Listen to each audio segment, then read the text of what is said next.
Hello everyone, today we have the team who changed the world, Jeremiah Jones.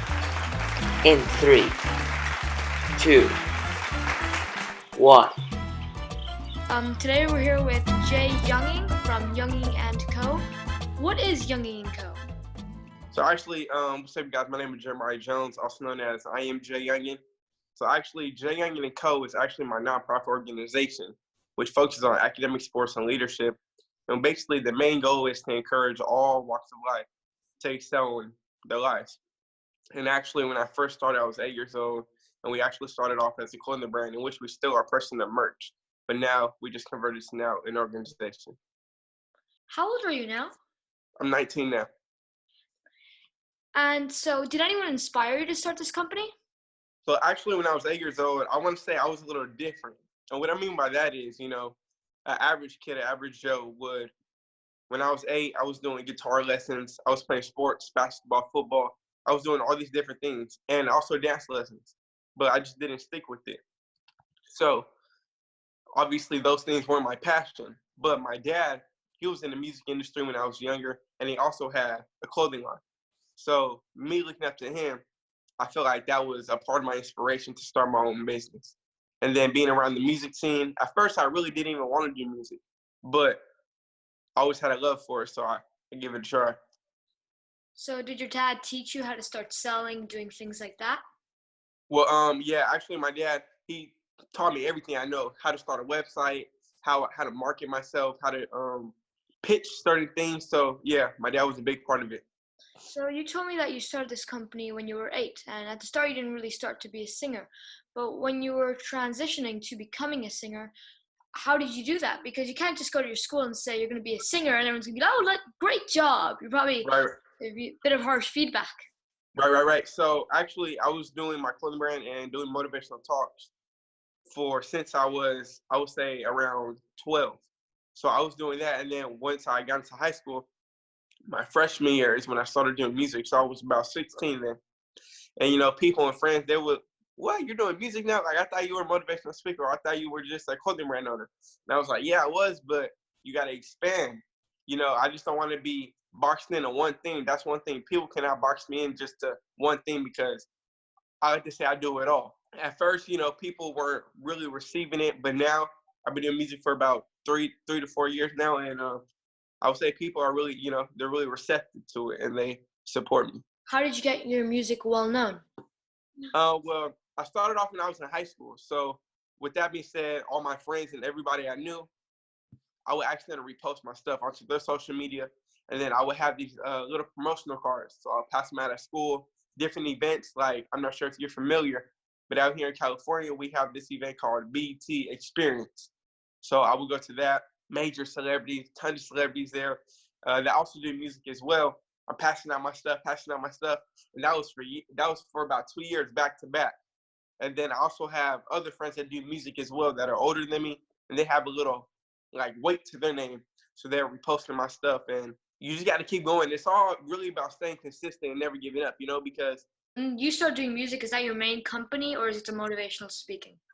no, actually, that's a good question, because I still do everything.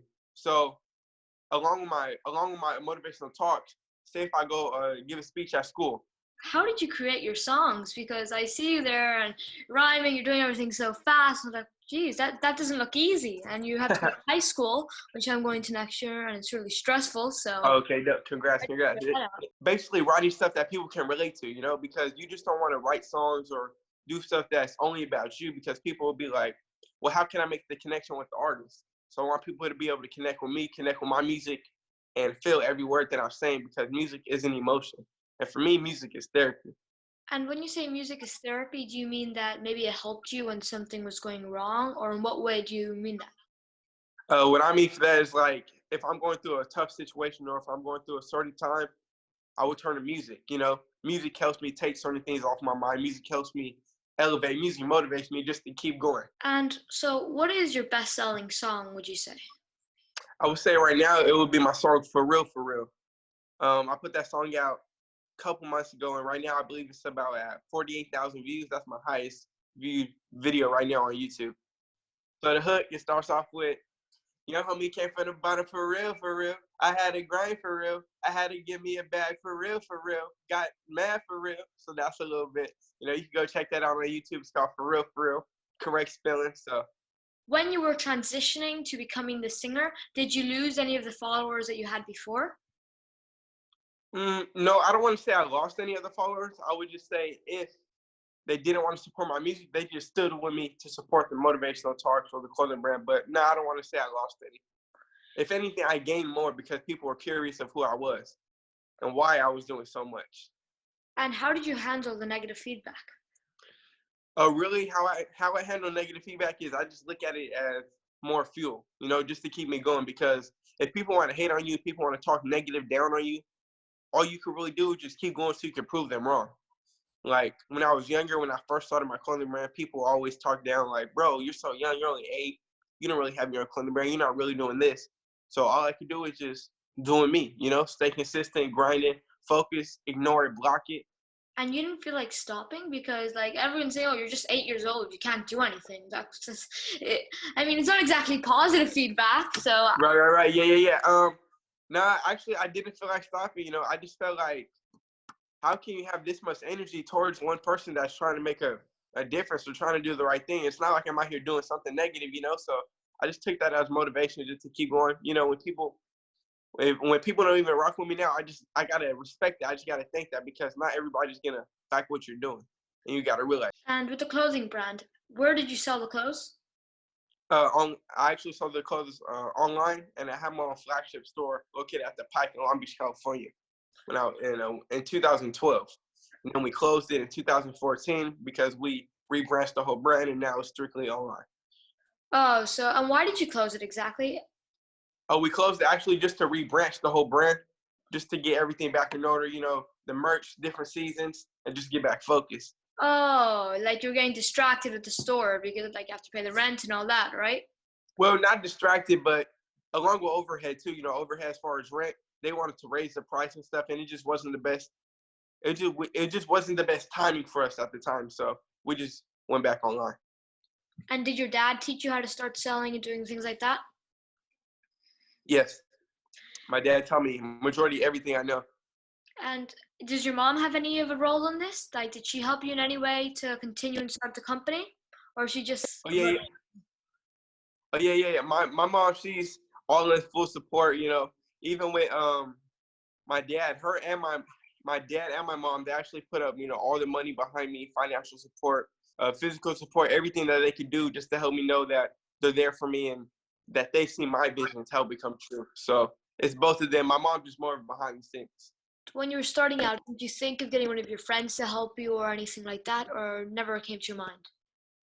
Actually, that really never came to my mind because I was so young. I was in elementary. I was 8, and I just thought like, actually, well, I didn't have none of my friends help me, but I would come to school giving my friends free stuff, free shirts and stuff. So it was still in a way they were helping me by wearing my stuff. You get me? I understand. Yeah, free promotion. Exactly. What makes your company different from any other company? Well, so there's motivational speaking, sells merch, and just things like that. Right. So I would say what makes my company more different is because we were new. We're the new, fun, exciting brand, and we focus on academic, sports, and leadership. And not only that, I was young. I was 8 years old, and I'm still young, pursuing my business. And with my business, I want to reach out. And with certain clothing brands, I feel like they can make the connection with the people and the consumer, but I want to make the connection with the people. I want to let them know that I'm there for you. You can actually reach out to me and talk to me. And I want you to know that anything that you have, any vision, you can do it. Because when I was 8 years old, if I can have a vision like this when I was 8, no matter the age you are, you can do anything. But you just have to know that you can't give up. When people try to bring you down, you can't let that get to you. The negativity, you have to block it out, and you just got to keep going. When I see on your website, you're doing a lot about bullying. When I was in 8th grade, I put out anti-bullying film. So with that film, I wanted kids to know how to, be able to, I don't want to say react to it, but how to ignore it. And with the film, it was basically a kid growing up in a not so good area, and he had to learn how to go through all these different obstacles in life. So when I go do motivational talks, I talk about how I started when I was 8. I talk about never giving up, why you should never give up, the outcome of success, and bullying. Because with all those different things, I'm talking to younger kids, kids that are younger than me. I feel like they can use that in their everyday life. And at least if you take one thing from what I talked about, I guarantee it'll help you. And with the bullying, did you used to get bullied? Is that why you started this whole thing? I actually never used to get bullied, but growing up, elementary, middle school, high school, I used to see it all the time, and I would always be the one to stop it. I would always be the one with the bigger voice. So I feel like that made a bigger impact on me to put it out there into the world because, I mean, even though my name wasn't too big, I did it on my platform. Or how much impact have you made? Well, since 2010, I've rewarded over 100,000 students and athletes with my rewards program. And with my rewards program, what that is basically is it's a positive achiever certificate, and we send them merch as well. And we give that to people, to students and athletes, to let them know, keep going. We see you doing your hard works, and don't give up.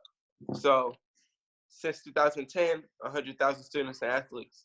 And we're still going. We're still going. If coronavirus wasn't here, then I'll still be in school doing my mentoring program. But school's closed, so. And with the 100,000 people, are they all people who are bullied or have bad pasts? No, not all of them are bullies. Some of them are just regular students, 4.0s, athletes, honor roll, stuff like that. And it's all around the world where some kids, I've actually met them in person. I give it to them hand to hand, different school tours I do. Or there's teachers that reach out to me from out of state, out of country, and we mail them. And on my website as well, you can actually, on one of my pages, you can find a certificate and print it out as well too. So with this certificate that I rewarded students with, that's amongst out of state, out of country, and kids that I've actually met in person, all combined over the years. And so how do you get this reward? You can get the reward by reaching out to me through my website, and we can actually mail it directly to the people who ever hit us. Or there's a page. I'm not sure exactly what page it is on my website, but there's a page on there where you can find the actual certificate and print it out as well. What I'm confused is about, what do you mean a certificate? Like, what's the point of just getting a certificate? It's a positive achiever certificate. So basically with this certificate, it's letting students and athletes know that we see you doing your positive works, because sometimes somebody just needs the extra push. Somebody else just to let them know we see you doing your works. Don't give up. It's not going unnoticed. So keep doing what you're doing. Oh, you make the certificates. Is that what you're saying? Yes. Oh, I thought Yes. they went on the internet, printed the certificates, put their name in there, and you just emailed them. Oh, that's. Oh, no. No, I was like, yeah, that's not much of a push. And what are you planning to do next? Next, I want to keep growing my nonprofit. I want to keep growing my music. I want to be the biggest star. Actually, one of my biggest goals for my nonprofit is to actually have a youth center. So that's why I just have planned next, just to keep going, never giving up, and just shoot for the stars. And with my mentoring program, I teach them how to start a business. Like each week I go, I teach them something different. So. Oh, well. And that's actually on my YouTube as well, where it's an example of how my mentoring program goes, and you can check out that video as well. Well, thank you so much for the interview today, by the way.